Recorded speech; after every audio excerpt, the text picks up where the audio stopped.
PSTIC. Ok. Donc je vais vous parler de quelque chose qui n'est pas très récent, mais je me suis rendu compte que tout le monde ne connaissait pas, probablement parce qu'il n'y avait pas de logo. Non, il y avait un nom, mais il n'y a pas de logo. Donc ça s'appelle Rowhammer.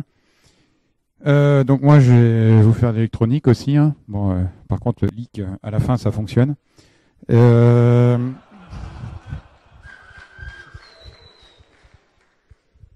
Donc ça c'est juste des schémas Wikipédia. C'est juste pour vous dire qu'il y a deux types de RAM, la SRAM et la DRAM. Alors la SDRAM c'est un piège. En fait c'est de la synchronose DRAM. Donc la SDRAM c'est de la DRAM. Voilà. Alors, quelle est la différence entre les deux? La SRAM, c'est une mémoire statique. Donc, comme vous avez pu voir sur le schéma, elle est fabriquée avec des transistors. Donc, tant que la mémoire reste allumée, elle conserve son état. Elle a plein d'avantages. Par exemple, c'est très rapide d'y accéder. On peut faire des accès aléatoires, etc. Par contre, le seul problème, c'est que comme il faut environ 4 à 6 transistors, ça consomme énormément de place sur un chip. Et donc, on peut faire des mémoires avec une densité beaucoup plus faible. La DRAM, à l'inverse, c'est une mémoire dynamique. Elle est juste fabriquée avec un condensateur. L'information, le bit est stocké dans un condensateur. Et donc, c'est beaucoup plus dense sur le chip. Donc, on peut faire des barrettes qui font... enfin, les chips font pas 4 Go, mais les barrettes font 4 Go parce qu'il y a plusieurs chips. Par contre, le problème des condensateurs, c'est que ils se déchargent. Quand on fait rien, ils se déchargent parce qu'il y a des fuites. Et quand on les lit, ils se déchargent encore plus vite parce que la lecture du condensateur va sortir des électrons. Voilà. Donc, ces trucs que vous avez tous vus dans votre BIOS, il y a des histoires. Alors, CAS, c'est Colon Access, RAS, c'est Row Access, etc. Bank Interleaving, etc. Tout ça, ça correspond en fait à des paramètres d'optimisation que vous pouvez passer à votre contrôleur mémoire pour lui dire, voilà, je veux que tu recharges les condensateurs de ma mémoire. En général, c'est toutes les 64 ou 32 millisecondes. Enfin, ça dépend un peu de la qualité de la barrette. Et à chaque fois que vous faites une lecture en fait dans une DRAM, ce qu'il va faire, c'est qu'il va lire toute la ligne. Donc en fait, il va sérialiser toute la ligne mémoire dans un cache. Et à ce moment-là, la lecture va être faite à partir de là.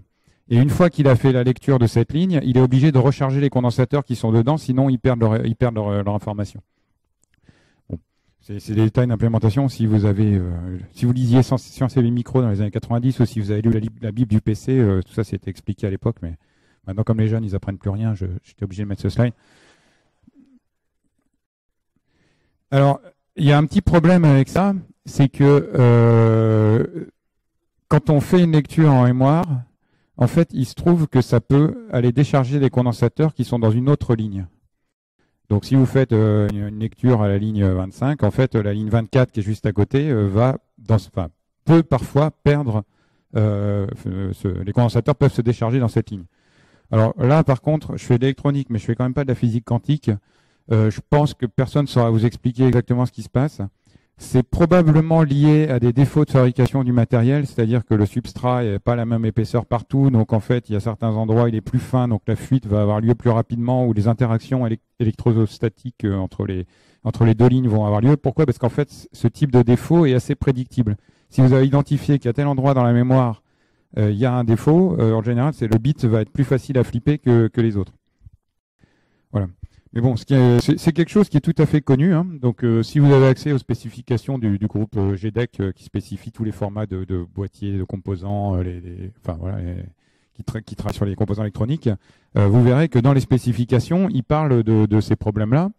Et donc, il y a des solutions. Enfin, il y a surtout dans les spécifications GDEC 3, je crois, ils ont commencé à introduire des choses là-dessus. Ça a été redécouvert l'année dernière par des gens d'une université américaine. C'est dispo sur GitHub depuis un an, hein, pour ceux qui posent la question. L'apport principal de Google là-dedans, c'est que au départ, c'était considéré comme un défaut électronique. Donc, par exemple, c'est pareil dans les avions, hein, quand ils volent, il y a du rayonnement cosmique, ils sont au-dessus de la troposphère, voilà, il y a des défauts. Bon. L'apport de Google là-dedans, c'est que des gens se sont dit, mais il y a une certaine prédictibilité en fait dans les bits flip, en particulier s'ils sont liés à des défauts du composant. Donc, on peut peut-être l'exploiter pour faire une élévation de privilège générique qui est liée en fait au défaut de la barrette mémoire. Alors, comme j'ai même pas 15 minutes, je vous passe les détails parce que tout est expliqué en fait sur l'article de blog de Google Project Zero, où vous aurez tous les détails si ça vous intéresse. Mais en gros, c'est réellement exploitable. Il y a, alors la solution qui est proposée, c'est de faire beaucoup de mmap pour remplir en fait les page table entries, pour en avoir plein en mémoire. Et du coup, après, quand on va flipper des bits, en fait, il y a une chance que la ligne d'à côté contienne une PTE et que le bit soit flippé dans la PTE. Et à ce moment-là, du coup, la page qui était ring 3, enfin, qui n'était pas en écriture en ring 3, elle va passer en écriture. Enfin, bon, voilà.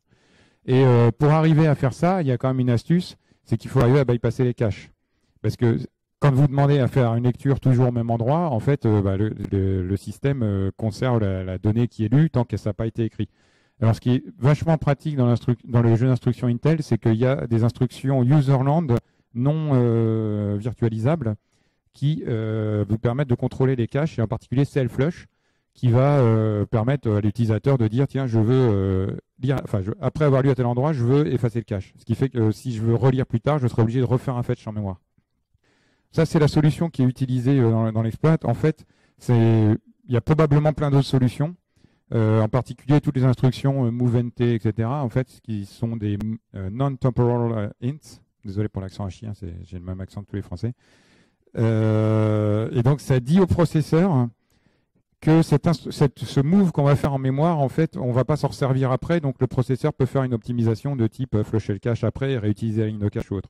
Il y a d'autres trucs qui ont été essayés aussi avec les instructions mfence et sfence qui sont des memory barrières. Donc, comme le processeur exécute les instructions dans un ordre que le développeur ne connaît pas, c'est-à-dire que le processeur peut réordonnancer les instructions à l'exécution, mais les memory barrières permettent de s'assurer que toutes les instructions qui accèdent à la mémoire précédemment ont bien fini de s'exécuter. Alors ça ne marche pas parce qu'en fait, il faut quand même aller lire assez rapidement pour arriver à provoquer le bit flip. C'est-à-dire avant que la ligne soit rafraîchie, donc dans les 64 millisecondes, il faut en faire de quelques dizaines ou quelques centaines, et donc ce type d'instruction est trop lent en fait. Bon, évidemment, c'est pas aussi simple que ça, parce que quand on change juste un bit au hasard dans la mémoire, on n'a pas tout de suite un shell root, hein, donc il y a quelques détails d'implémentation. En particulier, un des problèmes, c'est d'arriver à déterminer la longueur d'une ligne. Donc sous Linux, si on a accès au proc self page map, c'est assez simple.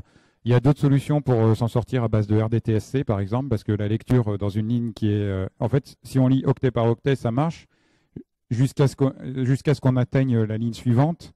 Et à ce moment-là, il va devoir la fetcher, et donc ça va être légèrement plus long. Donc avec RDTSC ou de ce type de mesures temporelles, on peut arriver à déterminer la longueur d'une ligne mémoire sur une architecture matérielle qu'on ne connaît pas du tout.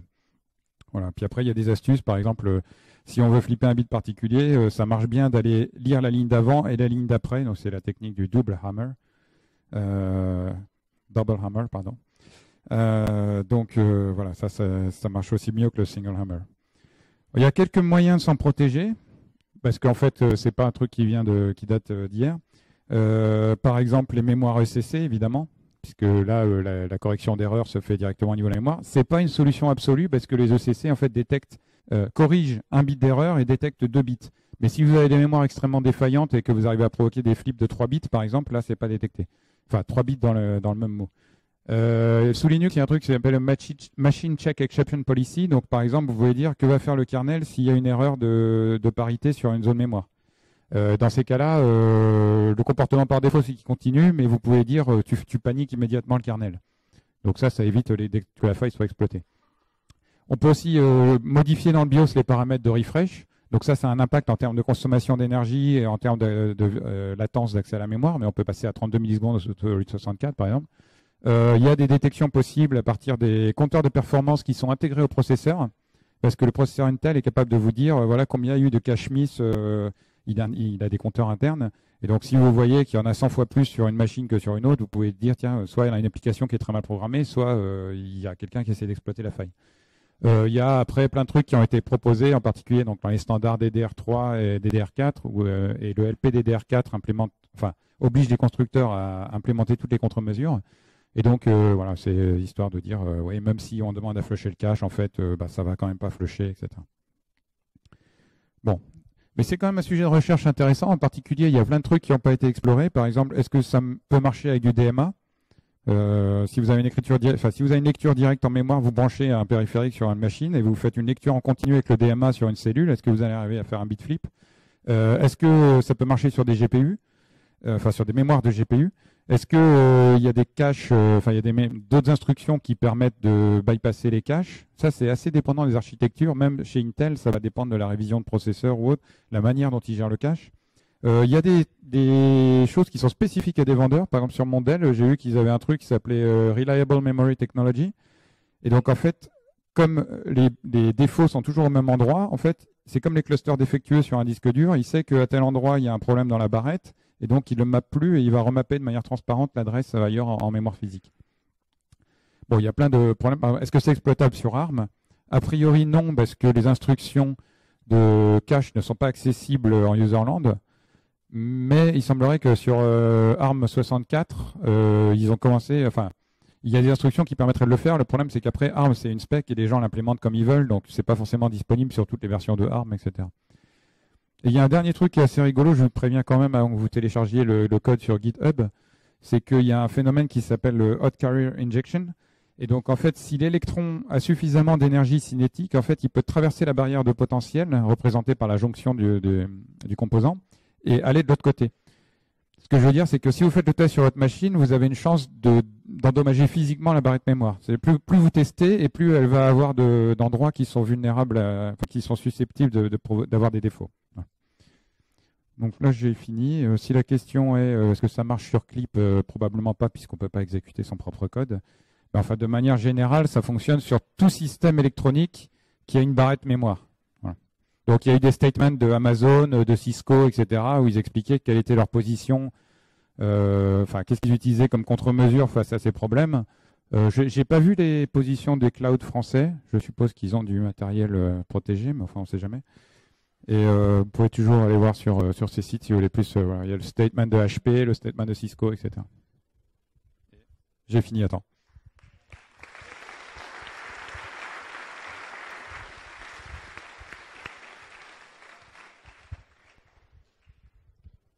Des questions? Oui, j'ai une question pour toi. Non, c'est pas moi, Nicolas Ruff, mais j'ai une petite question troll. D'habitude, tu fouettes des stagiaires pour faire le travail. Qui c'est qui a fait le travail là pour une fois que tu présentes? Parce que t'as pas crédité le vrai boulot qui a été fait. Donc, j'aimerais bien avoir les noms des gens qui ont bossé. Alors, j'ai pas besoin de donner les noms puisqu'en fait, c'est Marc Seaborn et que je crois qu'il a été pris à Black Hat US cet été avec la version longue de la présentation. Donc, je ne pourrais pas cacher que le travail a été fait par quelqu'un d'autre. Ceci dit, j'ai beaucoup travaillé quand même avec. Il y a quelques gens à Zurich qui ont travaillé là-dessus aussi, comme Thomas Dulien et puis quelques personnes de Project Zero. Donc, j'étais quand même en première ligne pour avoir les informations et j'ai pu assister à tous les tests qu'ils ont fait. Juste une précision. Est-ce que l'orateur suivant pourrait s'installer? Merci. C'est pas vraiment une question, mais c'est juste au niveau du fonctionnement de l'ECC. En fait, il me semble que c'est un timer dans la barrette qui fait genre un checksum toutes les minutes. Et donc, au final, tu as quand même une minute pour te faire exploiter. Et c'est pas forcément une contre-mesure efficace là-dessus, quoi. Alors, la réponse est je n'en sais rien parce qu'en fait, il y a beaucoup de choses qui sont vendor dependent. Donc, tout ce qui n'est pas dans GDEC, en gros, par exemple, le Dell RMT, c'est un truc que Dell a décidé de faire de son côté. Je suppose qu'ils ont un fournisseur de chipset qui le fait, mais ouais, je sais pas. Je suppose que ça dépend des constructeurs, ça dépend des vendeurs. Mais oui, toutes les machines sont probablement pas égales et donc c'est difficile de savoir si une machine donnée est vulnérable à un instant T ou pas, quoi. Peut-être une dernière question? Est-ce qu'il y a une dernière question par là? Non? Personne? Ah, dernière là, hop. On sait que les gens peuvent exécuter du code arbitraire ou presque sur le Google Cloud Engine. Est-ce qu'il y a eu des instances d'exploitation ou des tentatives d'exploitation de la vulnérabilité sur le cloud de Google? Alors malheureusement, c'est extrêmement décevant, mais les attaques, ça n'existe pas.